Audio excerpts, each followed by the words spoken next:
নমস্কার, সবাই কেমন আছো? ঘরে বাইরের একটি নতুন ভিডিওতে তোমাদের সবাইকে স্বাগত। আজ শুক্রবার আর এখন কিন্তু ওই সকাল 8:45 মতন বেজে গেছে। চলো এদিকের পর্দাটা সরিয়ে জানলাটা একটুখানি খুলি। এই দিকের অবস্থাটা তোমাদেরকে একটু দেখাই। তোমরা ভিডিওতে এতদিন দেখে এসছো যে এই দিকের বাগানটায় এক রাশ ফুল গাছ ছিল, কত রকমের চাপা ফুল ছিল আমার পছন্দের, সেইগুলোর একটাও নেই। মানে সব কটা গাছ কেটে দিয়েছে, কেটে দিয়ে এরকম পুরো ফাঁকা হয়ে গেছে। এই দেখো, এই জানলাটা খুললেই আগে কত গাছের মানে গাছ যেন একদম জানলা বেয়ে ঘরে চলে আসছে এরকম ছিল। সেই জায়গাটা দেখো একদম ফাঁকা হয়ে গেছে। চলো তোমাদের বাড়ির এই পেছনটার দিকে একটুখানি নিয়ে দেখাচ্ছি। পরিষ্কার আকাশ আর একদম ঢেলে মেপে রোদ্দুর, গরমটাও কিন্তু ভীষণ পড়েছে। যাই হোক, তোমাদেরকে যে বললাম গাছগুলো সব কেটে দিয়েছে একটাই কারণ, সেটা হচ্ছে এই জায়গাটা প্যান্ডেল হবে, বিয়ের প্যান্ডেলের জন্য এই জায়গাটা লাগবে, কারণ এইখানটায় হয়তো স্টল বসাবে। তাই জন্যে দেখো পুরো গাছপালা কেটে দিয়েছে। তাও মন্দের ভালো যে আমার পছন্দের চাপা গাছটার একটা গাছ কিন্তু রয়ে গেছে, ওই কর্নারটায় তোমরা দেখতে পাচ্ছ, ওই যে ওইখানটায় একটা চাপা গাছ রয়েছে, কিছুটা বড় হয়েছে এখনও, কিন্তু এই গাছটায় ফুল ফোটেনি, কবে ফুটবে তাও জানি না। যাই হোক, ওই গাছটা কাটার প্রয়োজন হয়নি বলে সেই গাছটাই রয়েছে। আর এদিকে দেখো এই বগনবলিয়া গাছটার ডালপালা ছেটে এই জায়গাটায় রেখেছে। আর এই যে আকন্দ ফুল গাছটা দেখছো, এটা তত্তর করে বেড়ে যাচ্ছে, পাতাগুলো এক একটা থালার মতন বড়, কিন্তু ফুলের দেখা নেই। আর এই যে একটা মাত্র চাপা গাছ রয়ে গেছে। চলো ঘরের দিকে যাই। আর সকালবেলায় উঠে এক কাপ চা না খেলে কিন্তু আমার মোটেই ভালো লাগে না। আর অবশ্যই কিন্তু সেটা দুধ চা, কারণ আমি লিকার চা খুব একটা পছন্দ করি না। তো আজকে চায়ের সাথে একটুখানি পাউরুটি আনা হয়েছে, কারণ চা পাউরুটি কিন্তু খেতে আমার ভীষণ ভালো লাগে। ওই জন্য যে কোয়াটার ব্রেডগুলো থাকে ওটাই একটু সেঁকে নিচ্ছিলাম। মোটামুটি এগুলো আমি শেখে নিই ততক্ষণ। আর তোমরা অনেকেই আমাকে কমেন্টে জিজ্ঞাসা করেছো যে আমার বিয়েটা কবে। তো আমার বিয়ে হচ্ছে 30শে জুন, 15ই আষাঢ়, রবিবার। একটা মজার ব্যাপার কি জানো, এতদিন পরে আমার খেয়াল পড়লো যে আমি কখনো ভিডিওতে আমার নামটাই উল্লেখ করিনি। মানে যারা জানো না তাদের উদ্দেশ্যেই আমি কথাটা বলছি। আমার ফেসবুক পেজ আর ইউটিউব চ্যানেল এই দুটোই কিন্তু ঘরে বাইরে দিয়ে মানে লেখা রয়েছে। তো আমার নামটা জানাও তোমাদের পক্ষে সম্ভব না, আমার নাম কিন্তু পিয়ালি। যারা জানো তারা তো জানোই, আর যারা জানো না তাদেরকে আজকে আমি বলে দিলাম যে আমার নাম পিয়ালি। যাক, কথা বলতে বলতে আমার চা খাওয়ার টাইম চলে এসেছে। আর আমি কিন্তু এক কাপ চা পুরো খাই না, আমি সবসময় দুধ চা হাফ কাপ খাই। তো চলো খেয়ে নিই। আর তোমাদেরকে যে দেখিয়েছিলাম আমার ফার্নিচারগুলো রেডি হচ্ছে, ওগুলো কিন্তু টোটাল কমপ্লিট। তোমাদেরকে দেখিয়েছিলাম, মানে জাস্ট জিনিসগুলো তৈরি হয়েছে, তখনও পালিশ কিন্তু হয়নি। তো আজকে তোমাদেরকে চলো দেখাই যে সব কটা জিনিস কিন্তু পালিশ হয়ে গেছে। চলো। রান্নাঘরের ভেতর দিয়ে এই ঘরটা আছে, তো এখানেই সব ফাঁকা করে জিনিসপত্রগুলো রাখা হয়েছে চাপা, মানে কোনো রকমের চাপা দিয়ে। তোমাদের ভালো করে হয়তো দেখাতে পারবো না, ওই আড়াল আবডাল থেকে যেটুকু হয় সেটুকুই দেখাচ্ছি। এই দেখো ওই বক্স আলনাটা যেটা, সেটাই হচ্ছে এই যে, কত সুন্দর লাগছে দেখো। আর প্রত্যেকটা ফার্নিচারেই কিন্তু পিউ পালিশ করা হয়েছে, হ্যাঁ, ওই জন্য এতটা মানে চকচক করছে। আর আমার এই আলনাটা ভীষণ পছন্দ হয়েছে, বিশেষ করে এই আলনার চালটা আর ডিজাইনটা দেখো কি সুন্দর, যেন মনে হচ্ছে ছোট্ট কুটিরের মতন। আর দাঁড়াও খুলি এটাকে, এই যে ভেতরের স্পেসটা দেখেছো, ভেতরের স্পেসটাও কিন্তু অনেকটা। এই যে তলার দিকে আবার একটা ছোট্ট ড্রয়ারও আছে। দাঁড়াও, এই নিচের বক্সটাও তোমাদেরকে একটু খুলে দেখাচ্ছি। আর এখানে এত জিনিসপত্র ঢাকা চাপা দিয়ে রাখা যে আমি ঠিক করে কিন্তু দেখাতে পারবো না। আর এদিকে দেখো তলার বক্সটার মধ্যেও কিন্তু বেশ অনেকখানি জায়গা আছে। তবে সকাল সকাল চা পাউরুটিটা কিন্তু আজকে দারুণ লাগলো, অনেক দিন পর খেলাম। আর এই দেখো খাটের ডিজাইনটা, তোমাদের তো খাটের ডিজাইনটা আগেই দেখিয়েছিলাম, আজকে জাস্ট এই যে পালিশের পর কীরকম লাগছে সেরকম, মানে সেটাই দেখাচ্ছি, পুরোটা আমি দেখাতে পারছি না। এই যে, আর এটা হচ্ছে আমার টুলটা, মানে ড্রেসিং টেবিলের সামনে যে টুলটা থাকে সেটা, এটাও আমার বেশ ভালো লেগেছে। আর এটা প্রচণ্ড ভারী, মানে আর আমার কোনো জিনিসপত্রে কিন্তু সেরকম প্লাইউডের ব্যবহার করা হয়নি, একমাত্র খাটের যে চালাটা থাকে সেটাই প্লাইয়ের, বাদবাকি কিন্তু পুরোটা কাঠের। তো এই টুলের ওপরটাও, বসার জায়গাটাও কিন্তু পুরো কাঠের। আর এদিকের এই যে এটা হচ্ছে ওই যে ছোট্ট বেডসাইড টুলটা বা বেডসাইড টেবিলটা যেটা, সেটা দেখো রং করার পর এটাকে কত সুন্দর লাগছে।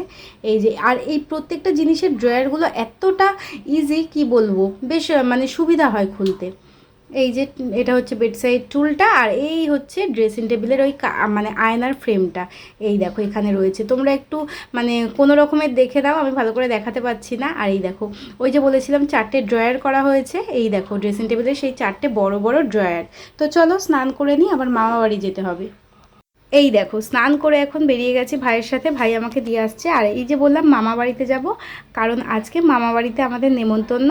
আর মা বাড়িতে আজকে আমাকে আইবুড়ো ভাত দেবে, তো ওই জন্যই নেমন্তন্ন। আর আমার কিন্তু আইবুড়ো ভাতটা খাওয়া শুরু হলো মামা বাড়ি থেকেই। তো তোমাদেরকে বড় ব্লগ দিতে না পারলেও সবসময় আমি মিনি ব্লগগুলো দেবো। তোমাদের যদি ভালো লাগে অবশ্যই কিন্তু জানাবে আমাকে কমেন্টে। তোমাদের এই কমেন্টগুলো আমার পড়তে খুব ভালো লাগে। মানু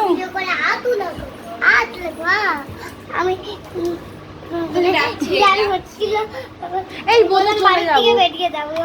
মানুষ চলে যাবো। এই দেখ কই ও লিখেছে, দেখি একটু দেখি কি লিখেছে ও।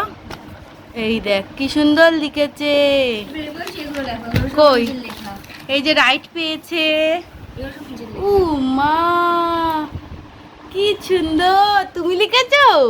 হ্যাঁ আরেকটা লেখো। ওই যে দেখলে গুনু পড়াশোনা করছে, আর এই দিকে এসে দেখছি মামনি মাটন বিরিয়ানি করেছে। তো এটা সবে দমে বসিয়েছে, আমি লাস্ট ফিনিশিংয়ে এসে একটুখানি টুক করে ভিডিওটা তুলে নিচ্ছি।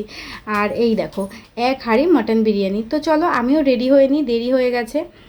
আর ওপরে মানে মামার দোতলার ঘরে আমি রেডি হব। আর এত গরম যে কি বলবো, আমি যে কি করে শাড়িটা পরবো সেটাই ভেবে পাচ্ছি না, প্রচণ্ড গরম লাগছে। আর আজকে কিন্তু মেনুতে অনেক কিছুই রান্না, সেগুলো তোমাদেরকে খাওয়ার সময়তেই বলবো। আর দেখো মামার ঘরটা দেখেছো কত বড়। যাই হোক আজকে আমি এই শাড়িটা পরবো, এটা মার শাড়ি। এই শাড়িটা কিন্তু মাকে মণিমা দিয়েছিল। আর আমার সাজগোজের মানে জিনিসপত্র তো খুবই কম, এই একটা লিপস্টিক, কাজল আর মাস্কারা। আর ওদিকে কিন্তু মা বাবা সবাই চলে এসেছে, ভাই কলেজে গেছে, ও পরে আসবে বিকেলের দিকে। আর আমার মোটামুটি সাজুগুজু হয়ে গেছে। আমি আবার মাথায় দেখো আর্টিফিশিয়াল দুটো গোলাপ লাগিয়েছি, মানে ক্লিপ সিস্টেমের গোলাপ। এই যে তো একটু ভিডিও করছি আমি এদিকে। আর মামুনি কিন্তু আমাকে মিনিমাম 10-15 বার ডেকে নিয়েছে অলরেডি, 1:45 মতন বাজে। তো আমাকে এখন খেতে দেবে, ওই জন্য আমাকে অনেকবার ডেকেছে।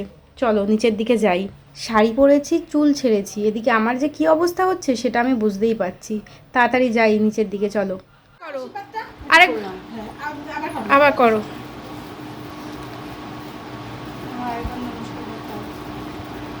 এডিট করে নিস,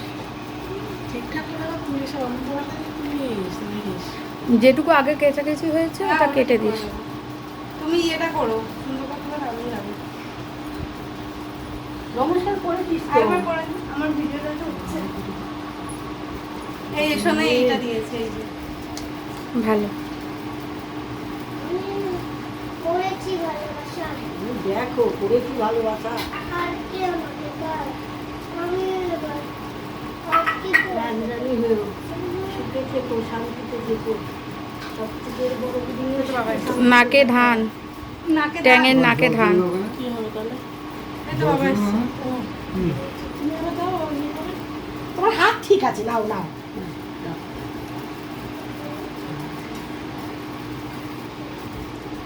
মামা কোথায় গেল? মামা ওই যে ওখানে।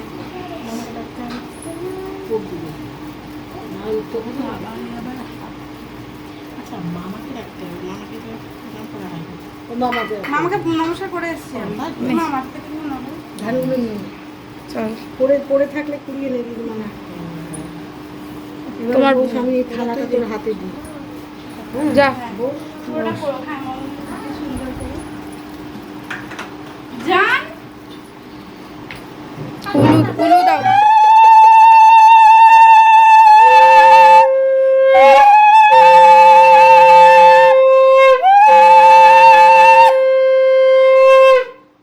সেটা বড় কথা না, ওটা তোর হাতে দিল আরেকজন।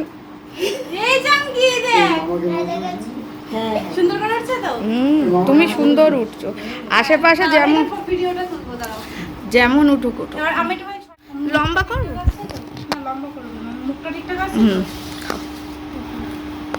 মানু ফিশ ফ্রাই খাবি? ওর পাতে অলরেডি আছে, তুই খা। এ কি পুরো খাওয়া তুলবো? একটুখানি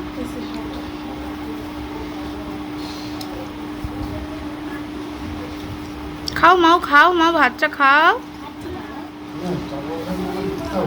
ভালো হয়েছে। এই দেখো, যে চুলটা বেঁধেছিলাম মানে ছেড়েছিলাম সেটা আবার সুন্দর করে বেঁধে নিয়েছি খাওয়ার সময়। আর আমাকে দেখলে তো সোনাই একটা শাড়ি দিয়েছে, তার সাথে একটা সুন্দর রূপোর কোমর বিছে দিয়েছে, যেটা তোমাদের আগে একটা কোনো শর্টসে দেখিয়েছিলাম। যাই হোক, আজকে গুনুকেও আমার সাথে দিয়ে দিয়েছে। দেখো কিরম পাকা বুড়ির মতো খাচ্ছে। আর কি কি রান্না হলো তোমাদেরকে একটু বলি। মাটন বিরিয়ানি করেছে, ফিশ বাটার ফ্রাই করেছে, কাতলা মাছের ঝাল, মাটন কষা, স্যালাড, চাটনি, দু রকমের মিষ্টি, যদিও এখানে আমি একরকমই নিয়েছি, আর দই। এত কিছু আমি মোটেই খেতে পারবো না, তো বিরিয়ানিটা আর ফিশ বাটার ফ্রাইটা খাবো, আর কিছু খেতে পারবো বলে আমার মনে হয় না। আর মানে শাড়ি পরে খেতে এত কষ্ট হচ্ছে কি বলবো। আর শাড়িটা পরে আমাকে কীরকম লাগছে সেটাও কিন্তু তোমরা অবশ্যই কমেন্টে জানিও। আর ওদিকে পেছনে বাবা বসে রয়েছে, বাবারও কিন্তু খাওয়া হয়ে গেছে। চলো তাহলে খাওয়া দাওয়া করে নিই। ব্যাস, খাওয়া দাওয়ার পর্ব আপাতত শেষ। মানে আমার আর গুনুর খাওয়া হয়ে গেছে, বাবা খেয়ে অলরেডি বাড়ি চলে গেছে, আর এখন মামা, মামনি, সোনাই এরা সবাই খেতে বসেছে। যাই হোক, এই গরমের মধ্যে খাওয়া দাওয়াটা খুব চাপের হয়ে গেছিলো, অনেক কিছু রান্না করেছিল।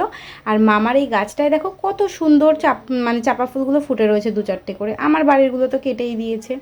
এদিকে আমার খেয়ে দিয়ে উঠে অবস্থা কাহিল গরমের মধ্যে, কিন্তু আমি এখনও শাড়িটাকে ছেড়ে উঠতে পারিনি, কারণ এত কষ্ট করে একটু সাজুগুজু করেছি, 2-4টে ফটো না তুললেই নয়। তোমরাই বলো, একটুখানি ফটো না তুললে হয়?